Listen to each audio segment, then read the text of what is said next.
13 stone 3, same number I saw in summer. 5 months earlier, the scales hadn't moved, but my waist, my chest, my hips, all of it smaller. 7 inches gone. I'm Neil. I've been documenting this transformation for over a year now. Blood tests, measurements, the lot. And this moment stopped me cold. In the next 12 minutes, why the same weight can mean a completely different body. The measurements data across 70 days, and the one thing the bathroom scale physically can't tell you. So let me take you back to how that moment actually happened. I wasn't doing anything clever, just my weekly measurements. Tape measure around the waist, the chest, the hips, writing it down, same as I'd done every week. And then, I don't know why, I did this. I scrolled back through the log. Not weeks, months. And there it was. Same weight, different measurements. I'd been here before, 13 stone 3, but the last time my waist was 1.5 inches bigger. Chest, 2 inches bigger. Hips, 2 inches bigger. And I'd felt it, if I'm honest. Clothes were fitting differently, standing differently. That kind of vague sense that something had shifted, even when the number on the scale said absolutely nothing had. But this was the first time I actually saw it in the data, side by side. And I remember sitting there thinking, well, that's interesting, because I'd been mildly frustrated. Not in a spiral, but that low level annoyance you get when you're doing everything right and the scales, they just don't move. Felt like going nowhere. Turns out I'd been going somewhere the whole time, just not somewhere the bathroom scales was capable of measuring.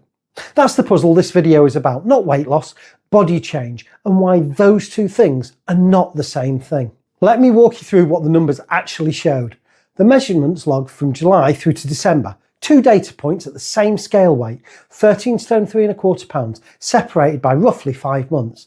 Here's what changed in those 5 months. Waist down 1.5 inches, chest down 2 inches, hips down 2 inches, thighs down 1.5 inches. Total 7 inches gone at the same weight. 7 inches is not a rounding error, 7 inches is a size, and the scales completely missed it. Now I weigh myself on a 7-day average. I should say that now, because daily scale readings are genuinely not useful. You can fluctuate 2, 3, sometimes 4 pounds in a single day, depending on hydration, food volume, sleep, whether you've been to the loo. It's noise, not signal. The 7-day average smooths that out, and even smoothed out 13 stone 3 sitting still. So what was actually happening?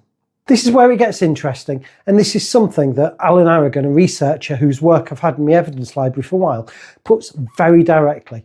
As your fitness improves, the bathroom scale becomes progressively less useful, because you can lose fat and gain or maintain lean muscle simultaneously, and the scale won't register that. The number stays the same. The body changes anyway. That's body recomposition. Fat down, muscle up, or at least preserved. Net weight flat, net body completely different. And here's the part that matters for our age group specifically. Professor Janet Lord's research on fat tissue makes a point that I think gets missed in most weight loss conversations. Fat tissue isn't dormant storage. It's metabolically active. It produces inflammatory signals. So losing 7 inches of it, even without the scale moving, is not a cosmetic thing, it's a functional thing. Less fat means less of that inflammatory load on the system. The scale has no idea that happened, none. It just saw 13 stone 3 both times and shrugged. I've been eating real food, 1 or 2 meals a day, walking most days, nothing dramatic, no extended fasting in this period, no extreme calorie restriction, just consistency. And while the scale was busy doing nothing, the tape measure was quietly recording a different story. There's a pattern in the data I want to flag here. The measurement drops weren't even. Waist and chest led. Hips followed. Thighs were last. Which, if you think about it, tracks with where visceral fat tends to come off first. The middle, the most metabolically active stuff, the apple-shaped fat around the organs that appears to shift earliest. The peripheral stuff, hips, thighs, that comes later. Not a diagnosis, just a pattern in one person's data.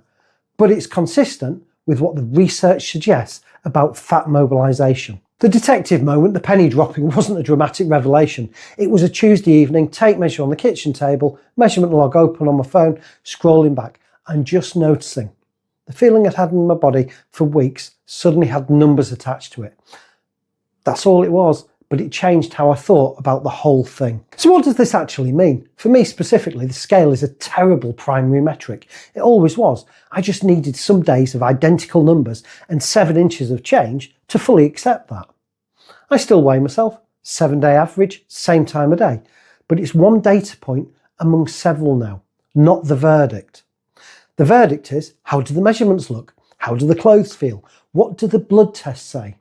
The scale gets a vote, not a veto. And here's the n=1 honesty. I don't know exactly what drove the recomposition in this specific period. I was eating consistently, mostly real food, roughly in an eating window, not weighing or counting anything, walking, no gym, no structured resistance work in this stretch. So the muscle preservation, if that's what happened, came from something. My best guess is the protein intake and the walking, but I can't isolate it. What I can say is the tape measure was telling the truth when the scale wasn't. And if I'd been tracking only the scale, I'd have thought nothing was happening several times over that 5-month period. And that matters because motivation is fragile, especially when the early progress is slowed and you're in the long middle of a transformation. If the only numbers you're watching are stuck and you don't understand why, well, that's when people quit. Not because nothing's working, but because they're measuring the wrong thing. 3 things, quick ones, what I'd do differently. I'd start measuring from day one, not just weight, waist, chest, hip, thighs, neck. Takes 3 minutes a week and photograph it. Not for anybody else, for yourself. Because 6 months in, you'll not remember what you looked like at the start. And photos don't lie the way your memory does. I've got the data now. I wish I'd had it from Boxing Day 2023, when I was so camera shy I had barely any photos of that period of my life. What to watch for if you're already tracking? If your weight has been flat for 3 or 4 weeks, but you're still doing the right things, check the measurements. If the tape is moving, the scale isn't, it's not a plateau, it's recomposition. And that's a very different situation, requiring a different response. A genuine plateau needs a change. Recomposition just needs your patience. And the third thing, the early signal. For anyone watching this who hasn't got a diagnosis, isn't on medication, just feels like something isn't quite right with how they look or feel, but the scales aren't reflecting it. This might be why. The scale doesn't measure body fat percentage. It doesn't measure how much of your weight is muscle versus fat. It measures gravity's effect on your total mass. That's it. If you've been eating better, moving more, sleeping better, and the scale is stubbornly sitting still, that is not evidence that nothing is working. It might be evidence that you need a better measuring tool. Add a tape measure. That's it. One change. You might find out you've been making progress all along, you just couldn't see it. If you want to start tracking properly, not just weight, but the full picture, I've put together a simple measurements tracker you can print off and use at home. No apps required, no login, just a sheet of paper and a tape measure. The link's in the description. One last thing, and I mean this. Everything I share here is educational. It's my data, it's my experience, it's my body. It is not medical advice. If you're thinking about changing how you eat, how you fast, or anything to do with your medication, speak to your GP first. Next Monday, a different pattern from the data. Same detective process. I'll see you then.